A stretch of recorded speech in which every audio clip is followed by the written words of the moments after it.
뉴스의 깊이를 더하는 시간, 뉴스 더하기 박연선입니다. 무분별한 신상털이 도를 넘은 악성 민원 폭탄에 임용된 지 2년도 안 된 청년 공무원이 지난 5일 안타깝게 생을 마감했습니다. 고인의 컴퓨터에는 힘들다라는 세 글자가 남아 있었다고 하는데요. 인터넷상의 신상 정보, 전화번호가 여과 없이 공유됐고 인신 공격성 댓글과 항의 전화가 빗발치면서 무방비 상태로 노출됐던 게 원인으로 추정됩니다. 고인을 애도하는 목소리와 함께 도 넘은 악성 민원은 민원이 아닌 범죄라며 재발 방지 대책을 마련해야 한다는 목소리 역시 커지고 있습니다. 정부도 논란이 일자 부랴부랴 대책을 내놨습니다. TF를 꾸리고 민원 접수 과정에서 발생하는 범죄의 유형별 대응 방안을 담은 매뉴얼을 만들어 이달 중에 배포하겠다는 건데요. 하지만 공무원들은 이런 대응이 과연 실효성 있는 법적 조치로 이어질 수 있을지 우려하고 있습니다.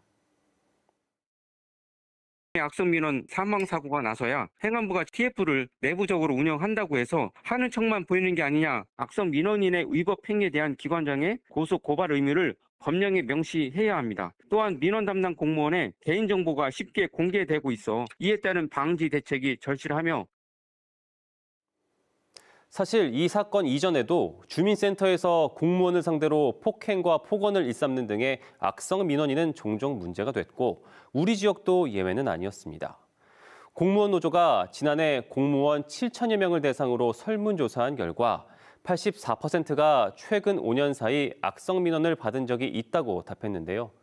제도적으로 불가능한 민원을 무리하게 요구하고 적절한 응대에도 상습적으로 또 반복적으로 민원을 제기하는 끈질긴 악성 민원은 폭언이나 폭행만큼 공무원 노동자를 힘들게 하고 있습니다. 늘어나는 악성 민원에 공무원들의 감정 노동이 위험 수준에 이르렀다는 조사 결과도 있습니다. 공무원들의 인권 이대로 괜찮은 건지 과연 대책은 없는 걸까요? 그 민원인을 상대하고 있는 개인의 책임으로 돌릴 것이 아니라 기관 차원에서 대응을 할 수 있는 방법이 중요하다는 것이죠. 그런 악성 민원인 반복이 되었을 경우에 즉각적으로 심리 상담을 한다든지 업무를 교체를 해주는 것과 같은 인사행정상의 배려가 있어야 될 것입니다. 공직사회를 떠나는 청년 공무원이 늘고 있는 건 낮은 보수와 함께 악성 민원으로 인한 스트레스가 주요 원인으로 분석되고 있습니다. 실제 이른바 MZ세대의 공직 이탈은 수치로도 드러나는데요.